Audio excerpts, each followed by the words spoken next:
The Grand Power Q100, we're gonna check it out.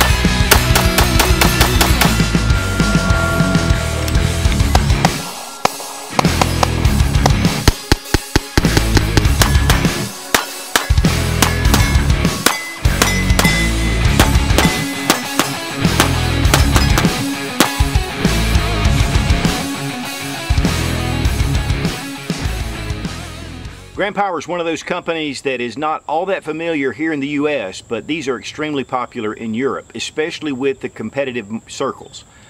These guns are very accurate, they're very smooth shooting. It has a lot to do with the barrel camming action, which is very unique, and we're going to take a look at it. I did a review a few years ago on the K100. A very smooth shooting double single action pistol. So when I heard that the Q100 was introduced, I was excited to get it. Striker fire, polymer frame, and there's just a lot of features that you don't find on most pistols. Guys, there's so many handguns that come through the Such compound, and I really love when something comes along that's just different. Typically, if it's a surplus gun, those are a lot of fun because, again, they just have a lot of story and a lot of old school kind of technology. But something like this, with modern design, coming from Slovakia, which is an up-and-coming area for firearms development, this is just really unique. I did a review a couple of years ago on the K100. This is a hammer-fire double single-action pistol. Just excellent pistol. I mean, it is fantastic, and there's a lot of great things that people are saying out there. But when they came out with the Q100, I was pretty stoked because I really like striker fire. I like the consistency of striker fire. Every time you pull the trigger, it's the same. Doesn't mean I still don't love my double single action hammer-fired pistols, because I do. But I was really excited about this handgun. First thing we're going to do is make sure the gun is unloaded, drop the magazine, check the chamber, and it's empty. And you will notice the barrel. Look how that thing spins. It's a rotating camming action, very similar to the Beretta PX4 Storm. You do get two steel magazines, and these look to be Metgar mags, which are good high quality mags. Has a nice luster to them with the orange follower, and then you have your base plate. The base plate does come out just a touch on the end of your grip, which makes it nice if you end up having some kind of malfunction and you need to rip that mag. You're going to be able to get a hold of it a little bit easier. And magazine capacity is 15+1. It's 8 inches in length, it's about 5 1/3 inches in height, and it's 1 1/4 inches in width. The barrel is machined from stainless steel, and it's 4.3 inches. Now, it does have the polymer frame. It has a steel slide, and the slide has a kind of a matte finish to it. A little different than the original K100, which was more of a Glock-like Tenifer finish. This does have just a matte, not parkerized, but some kind of oxidized finish, but it's very light. The slide serrations are wide on the back, which makes it really easy to get a hold of and to pull. On the front, they're a little shorter. It's very easy to grab hold of, but yet it doesn't tear your hand up. And then here at the front, they're a little more bunched, but really you're just trying to grab and to do a check. The grip itself, I love how it molds in the hand, and of course there are 4 different backstrap options. We're going to look at that in just a minute. But this is the medium, so it's not the super small, but really this fits in my hand, and typically I'll get the grip down as small as they'll let me. But this really did very well at the range. The texturing on the front strap they're just lines. Then on the back, it's not really all that aggressive. In fact, some people might say that it would slip, but one of the things about this gun is because it is so ergonomic, I feel like I have a good hold of it in my hand, even though it's not that aggressive. And something about the palm swells, it kind of swells out just a little bit here, and it just fits in the hand very nicely. Now, one thing too that I really like about this handgun is the magazine release. I mean, it shoots some out. It's an ejector. I mean, this thing shoots them out of the mag well. But the mag well too is somewhat beveled, but it's widened. So you don't get that sharp angle. Mag changes are very easy, but once it goes into battery, it's locked up. And then here is the mag release. It is protected with this lip, so you're not going to inadvertently hit that and knock it.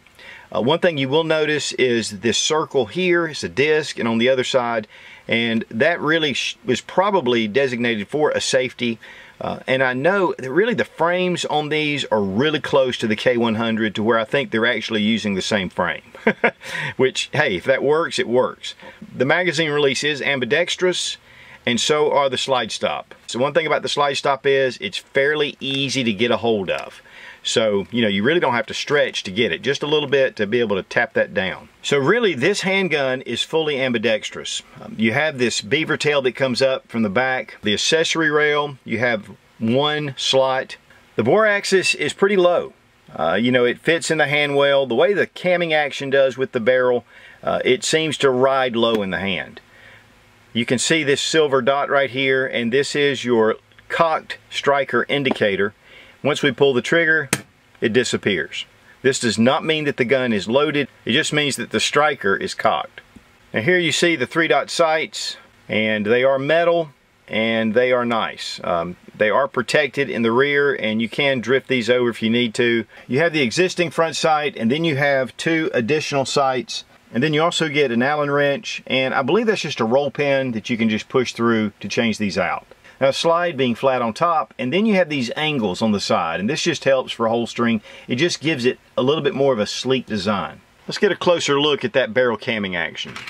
You can see how it just rotates. One thing you will notice though is when it's back, the barrel doesn't tilt up. It is beveled more toward the end. It's kind of a gradual bevel, and it fits up and mates with the slide, which is going to give you good accuracy. But it is a really smooth operation. The trigger guard is squared off. There is serrations right on the front, but as you can see, the trigger has the safety right here, and so we're going to check the trigger pull. That's one of the things very unique about this pistol. We've checked to make sure the gun is unloaded. Of course, you have your little trigger shoe right here. It's just resistance. It's smooth. It's really smooth. But it just kind of has resistance right to here, and you kind of hit a small wall, and then the snap. Now, one of the things about the snap is kind of funny. It's not a super crisp snap. Let's try it again. Right here, and then you know when you're right there, and there it is. It has kind of a little bit of a springy feel to it. But in fact, I wondered when I first got it, I was like, that's kind of different. I mean, that is totally different. Once I took it out to the range though, you know, it just shot so well. So let's check reset. Reset right there. That's not a really close reset, but it's not too bad. Now there is a trigger stop on the back, but it will engage. And you can see there's just a teeny bit of over travel. Now let's check the trigger pull with our Lyman trigger pull gauge. 4 pounds, 2.8 ounces. I've gotten that a number of times. I've gotten it just under 4.5 pounds. So we're looking at about 4.25 to 4.5 pound trigger pull. Now, as I mentioned, there are 4 different back strap options. The largest actually increases your beaver tail area right here, and then you have 2 others. The one that's on here is the second from the biggest. So you have 4 different sizes, and it'll come with this one. Now, to remove the grip, there are 2 holes here in the bottom. I just took a bullet and just kind of pried it loose. You can see it starts to pop, and then you can just pull it off. You have 3 grooves in the grip that correspond with 3 grooves in the back strap. One thing to note as well is you do have a lanyard point right here, and it's hidden under the back grip, so that keeps it from sticking out a little bit more. It just really keeps the gun very slick. Then we're going to take the smallest back strap, and we're just going to pop it on. Just like that. In fact, it takes a little bit of force with this to get the grip off. I want to thank Freedom Munitions for supplying the ammunition. Great shooting stuff, and this is some of their Pro Match. It's the 135 grain. XAP round.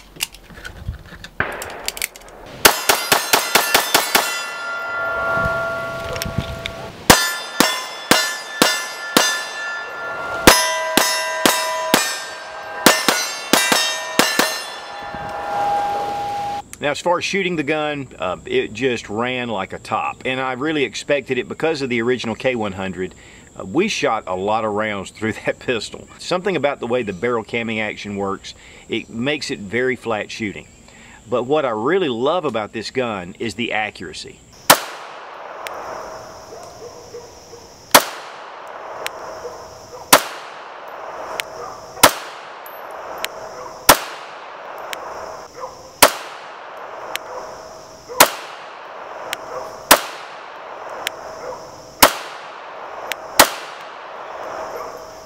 Now, the gun was extremely reliable. We had no malfunctions. We tested a lot of different ammo. One thing too is I took one of the new Olight Valkyrie weapons lights and used this as a test base, and we were shooting it with the light and you know, just testing out the rail. That's an excellent light, and that's coming up later.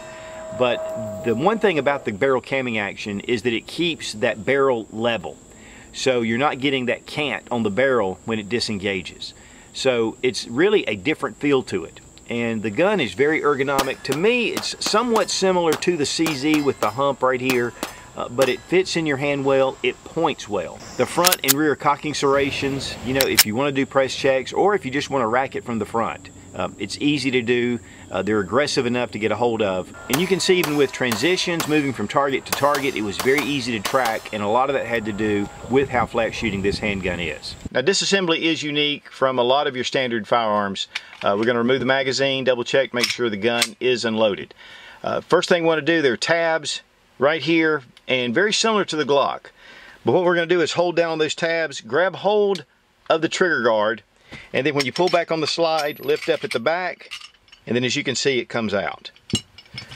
Now the barrel, you have to kind of twist it, and then it'll pop out. This is a very unique barrel system.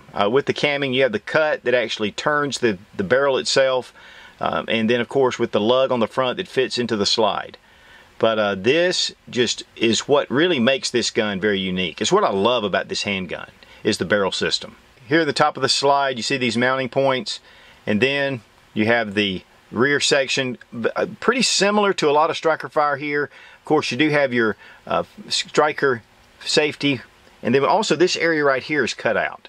But all the areas that you can relieve metal, they've relieved the metal. The inside on here is pretty well finished. I mean, it is very nice finish on the inside. Another unique thing about Grand Powers altogether is the captive recoil guide rod and spring. On the K100, the spring actually would come off. This has a cap, and so it stays in place. But also the chassis system. This is a CNC milled insert into the polymer. One thing I want you to notice is how long the rails are.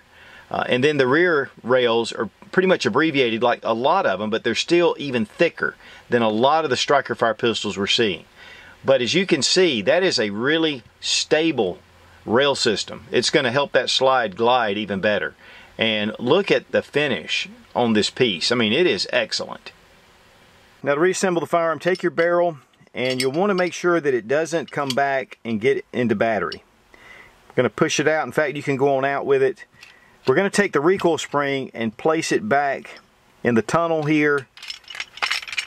And as we do, push it and then pull back on the slide, and you'll want to get those grooves. And once you do, it'll go forward. It takes a little bit of just a trick to kind of get that going, but once you do it a few times, it's not so bad. But it's just getting it over and hitting these areas where it slides down over the rails. Comes in a plain little plastic box. You have your tabs, opens up. You've got cutouts in the foam. Of course, you've got places for your bag straps, your extra magazine. Hidden underneath the lid, you have your owner's manual. Very detailed, excellent owner's manual. Has a lot of diagrams. That's good for me. And you can order parts through here. Also, we have a cleaning brush with a rubber tip on the end, and that's a nice feature. And we have the extra sights, as we've shown before, with the tools needed to install and also to adjust your rear sight. Here we have the K100 and the Q100 here together. You can see that the guns pretty much are identical in shape and in form, except for the hammer. I mean, they're pretty close. This has more of a cut-off end at the slide, which this has more of a sloping angle. But one of the things I really love about this is a lot of times you'll have companies that do make a hammer-fired and then a striker-fire, and they're completely different. I mean, the grip's a little different, the way it moves, the function, they just redesigned for that double single action or for the striker fire. To me, this is pretty cool that they're both the same. So, you know, you can kind of enjoy shooting both of them with the hammer or with the striker and still get the exact same feel with each pistol except for the trigger pull. And guys, if you're looking for a double single action hammer fire pistol, I highly recommend the K100. Pros and cons of the pistol: I think that this is very well made. The machining that goes into these handguns, the finish is nice with the front sights that you can interchange, and then with the 4 different back straps, which is an extra that typically you only get 3. So you can really fit your hand to this pistol. One of the things too is the ergonomics of this pistol are just excellent. I mean, it just feels like it fits into your hand. The price is right. I mean, you're talking about between $420 to $460, something in that ballpark. I think that's an excellent option for a striker fire pistol. Now when it comes to cons, as far as the size, right now this is the only size they're offering. So this is pretty much a sidearm, a bedside gun, car gun, or, you know, just something to take down to the range. But once you do and you start shooting how smooth it is, man, it is a joy to shoot. Of course, it is from Slovakia and being imported by Eagle Imports, which is a huge importer, and they've been around for a long time. They also import a lot of other different firearms. Parts availability, I'm sure you can get those through Eagle Imports without too much trouble. You know, as far as holsters go, that's going to be probably a negative just because of how obscure really the Grand Power is. But I'm starting to see it more and more in different places. It's just a really accurate handgun. It's ergonomic. It's very reliable. What else could you want? And I want to thank Eagle Imports for sending this pistol for this test and evaluation. Man, this has been a joy to shoot. I knew it would after the K100, and I'll have that link down below in the description, but that is also an excellent gun if you're looking for that double single action hammer-fired pistol. So the Grand Power Q100, I'm going to have to give it a thumbs way up. Be strong, be of good courage. God bless America. Long live the Republic.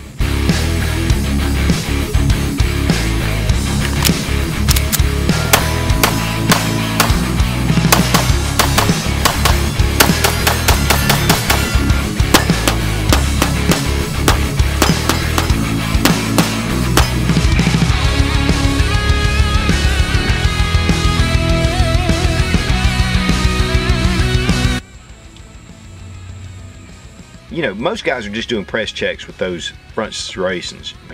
It just means that the cocker is striked. It just means that the strike is cocked. One very unique thing is the, now one of the unique things also, now another new, they come from Slovakia, Slovenia. Very flat shooting. This pistol just makes me want to say, Grand Power.